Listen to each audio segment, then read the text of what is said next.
नमस्कार दोस्तों, मैं डीएम पंडित आपका स्वागत करता हूं मेरे इस यूट्यूब चैनल पे।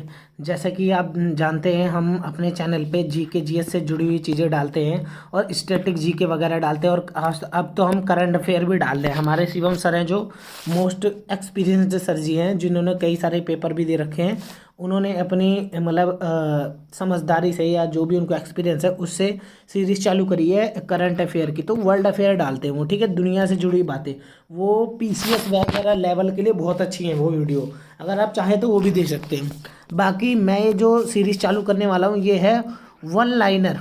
वन लाइन में आपको जीके जीएस पढ़ाऊंगा, ठीक है, जो कि मोस्ट एक्सपेक्टेड क्वेश्चंस होते हैं ना उनकी। देखिए, जैसे कि आप यहाँ देख सकते हैं, इसमें 23 टॉपिक है और लेकिन मेरे पास अभी टोटल 49 टॉपिक है। ये स्टैटिक जीके की एक बुक है जिसका थंबनेल पे आपने फोटो देखा होगा, उससे मैं पढ़ाने जा रहा हूँ। तो एक एक करके हम ये सारे टॉपिक को पढ़ा करेंगे, ठीक है, समझ आ रहा है? एक एक करके सारे टॉपिक पढ़ेंगे हम, ठीक। जब एक एक करके सारे टॉपिक पढ़ लेंगे तो आपको पता लगेगा आपको कितना अच्छे से आ चुका है। क्योंकि इसमें इस बुक में जिन्होंने बुक बनाई है उसमें मोस्ट अच्छे जो बार बार पूछे जाते हैं वो क्वेश्चन कर रखे हैं। और आपको अगर जीके जीएस पढ़नी है तो इसका एक ही तरीका है कि रिवीजन रिवीजन रिवीजन रिवीजन करो, रिवीजन करो और रिवीजन करो और रिवीजन करो। जितनी रिवीजन करोगे उतने ज़्यादा क्वेश्चन आपको याद हो जाएंगे अपने आप, ठीक है। तो मैं टाइम ना वेस्ट करते हुए आज पहला टॉपिक लेकर रहा हूँ, भारत की नदियाँ। देखो, ज़्यादा बड़ा ना जाए इसके लिए मैं 2 वीडियो बनाऊंगा, ठीक है। तो देखते हैं हम कितने सारे क्वेश्चंस आए हैं इसके मोस्ट एक्सपेक्टेड क्वेश्चंस, ठीक है। तो चलिए शुरू करते हैं। तो देखिए, जैसे कि मैं क्वेश्चन शुरू करता हूँ, ठीक है। यहाँ से चालू करेंगे, भारत की नदियाँ, ठीक। तो देखिए, पहला क्वेश्चन है ये, इसमें नर्मदा नदी कहाँ से निकलती है? तो नर्मदा नदी कहाँ से निकलती है? अमरकंटक से। याद रखिए, जो नर्मदा नदी है वो कहाँ से निकलती है? अमरकंटक। ये देखिए, एसएससी जीडी 13 फरवरी 3rd शिफ्ट में पूछा गया क्वेश्चन है, ठीक है। ऐसे ही सिंधु नदी की सबसे बड़ी सहायक नदी कौन सी है? चिनाब। कौन सी नदी है? चिनाब। ये कई बार क्वेश्चन आ चुके हैं। सिंधु नदी की सबसे बड़ी सहायक नदी कौन सी है? चिनाब। आपने नक्शा तो देखा ही होगा भारत का, ऊपर से यहाँ सिंधु नदी निकलती है, उसमें चिनाब जाके मिलती है, ठीक है। सबसे बड़ी सहायक नदी है, सबसे बड़ी सहायक नदी, ठीक है। प्राचीन काल में नदी के डैश नदी के दक्षिण में मगध नाम से जनपद था जिसे जाना जाता था। तो भारत का नक्शा देखेंगे तो यहाँ पे मगध मिलता है। तो गंगा नदी के दक्षिण में मगध था, ठीक है। तो गंगा नदी आ जाएगा इसका आंसर, ठीक है। ये भी एसएससी जीडी 25 जनवरी को पूछा गया क्वेश्चन है। तो सारे पेपर की चीजें हैं, टाइम ना वेस्ट हो, इसलिए वन लाइनर में है आपको, जो कि याद हो जाए बार बार प्रैक्टिस से, ठीक है। भारत की सबसे बड़ी प्रायद्वीपीय नदी कौन सी है? तो गोदावरी नदी को भारत की गंगा भी कहा जाता है, दक्षिण भारत की।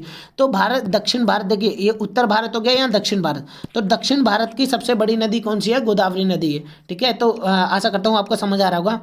तापी नदी का बेसिन डैश राज्य में फैला है? तो तापी नदी का बेसिन कौन से राज्य में फैला है? महाराष्ट्र राज्य में, याद रखना।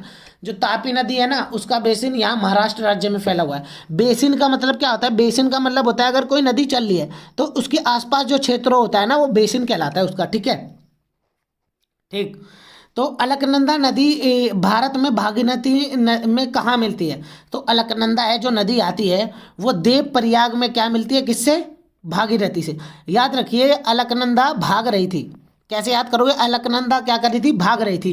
किससे मिलने के लिए? देव से मिलने के लिए, ठीक है। तो अलकनंदा भागी, ठीक है, अलकनंदा भागी देव से मिलने के लिए, देव प्रयाग पे, ठीक है। क्योंकि आपने सुना होगा देव प्रयाग, कर्ण प्रयाग, रुद्र प्रयाग, अलग अलग जगह है जहाँ पे अलकनंदा भागीरथी अलग अलग प्रकार की नदियाँ आके मिलती है आपस में, ठीक है।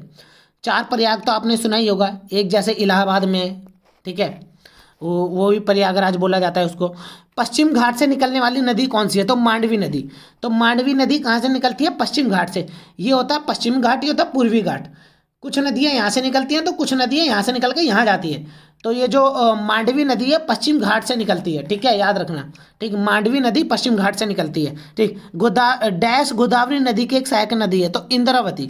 इंद्रावती किसकी सहायक नदी है? गोदावरी नदी की, याद रखना, इंद्रावती गोदावरी नदी की सहायक नदी है।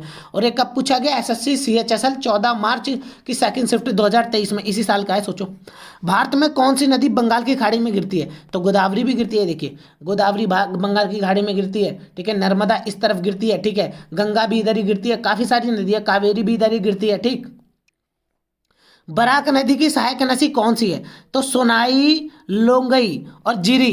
ठीक है, ये सब बराक नदी की सहायक नदी। अब आप बोलेंगे बराक नदी कहाँ है, तो भैया आपको अच्छे से पढ़ना पड़ेगा, और पढ़ना पड़ेगा तभी आप ये पेपर निकाल पाएंगे। देखिए आप क्वेश्चन कहाँ कहाँ के पूछ रहे हैं। अब आप बोलेंगे तो हमने पढ़ी नहीं है बराक की सहायक नदी, तो बराक भी पढ़ना पड़ेगा आपको, याद रखिए। ठीक, तो त्रिम्बकेश्वर किस नदी के उद्गम स्थल है? त्रिम्बकेश्वर किस नदी का उद्गम स्थल है? तो गोदावरी का। त्रिम्बकेश्वर किसका? गोदावरी का उद्गम स्थल है। ठीक है, मूसी नदी किसकी सहायक नदी है? तो कृष्णा की। तो सिद्धू मूसेवाला क्या है? लड़कियों के लिए कृष्ण कन्हैया है, ये समझ लो। जैसे आजकल के छपरी लोग हैं उसके लिए, जैसे उनके लिए कृष्ण कौन है? मूसी, सिद्धू मूसी। ठीक है, सिद्धू मूसेवाला। ठीक, तो मूसी नदी की सहायक किसकी सहायक नदी है? तो कृष्णा। ये दक्षिण भारत में कृष्णा बहती है, तो मूसी नदी उसकी सहायक नदी, याद रखें। सहायक नदी का मतलब जो छोटी नदी बड़ी नदी में जाके मिले। ठीक है, सहायक नदी होती है, सहायक नदियाँ छोटी छोटी होती हैं। ठीक, कौन सी नदी जबलपुर के निकट धुआंधार जलप्रपात का निर्माण करती है? देखिए एक क्वेश्चन में दो क्वेश्चन हो गए। तो धुआंधार जलप्रपात कहाँ है? मध्य प्रदेश के निकट में है, याद रखना, और जबलपुर में। ठीक है, तो यहाँ पे मध्य प्रदेश है, मध्य प्रदेश में एक नदी है नर्मदा, जो क्या बनाती है? धुआंधार जलप्रपात। ठीक है, तो याद रखिए जो मध्य में होता है वो पावरफुल होता है ना, तो धुआं कौन उठाएगा? जो मध्य में होगा। तो मध्य प्रदेश में धुआंधार जलप्रपात कौन सी नदी पे? नर्मदा, क्योंकि नर्मदा मध्य प्रदेश से मेन दो नदी आती है, एक तो नर्मदा, एक तापी। ठीक है, तापी पापी। ठीक, तो इसी से नर्मदा से क्या, कौन सा जलप्रपात आता है? धुआंधार। ठीक है, और क्या, तापी का नाम सुनो, तापी लग रहा है आपको कहीं पे धुआं कर पाएगी, लेकिन नर्मदा जो लड़की है वो धुआं मचा सकती है लेकिन कहीं पे। ठीक है, कौन सी नदी द्रोणी ओडिशा में स्थित है? कौन सी नदी का द्रोणी ओडिशा में स्थित है? ठीक है, तो महानदी। क्या? महानदी का द्रोणी ओडिशा में स्थित है। महानदी का द्रोणी ओडिशा में स्थित है। ठीक है, समझ आ रहा है? जहाँ से निकलती है, तो महानदी कहाँ से निकलती है? ओडिशा से, याद रखना। ठीक है, गंगा का मैदान किन दो नदियों के बीच में फैला है? घाघरा और तिस्ता। गंगा का मैदान घाघरा और तिस्ता नदी के बीच में फैला है। ठीक है, घाघरा और तिस्ता नदी के बीच में गंगा का मैदान फैला हुआ है, याद रखना।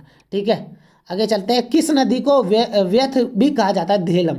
तो देखिए अब इसको याद कैसे करेंगे? व्यथ, व्यथ से क्या बनता है? व्यर्थ। जिन चीज़ को हम झेल नहीं पाते, झेलने की बात करते हैं, हमें बुरी लगती हैं वो चीज़ें, तो हम उनको क्या बोलते हैं? व्यर्थ की चीज़ है, अरे व्यर्थ की चीज़ है इसे झेलो मत, अरे व्यर्थ की चीज़ है इसे झेलो मत। तो व्यर्थ मतलब झेलम, याद रखना, व्यर्थ मतलब झेलम। और कब पूछा गया? एसएससी सीजीएल 12 अप्रैल शिफ्ट 2021 में पूछा गया है। देखो क्वेश्चन पूछे हुए ही पढ़ा रहा हूँ, ऐसे नहीं कि टाइम पास के लिए पढ़ा दे रहा हूँ आपको। ठीक है,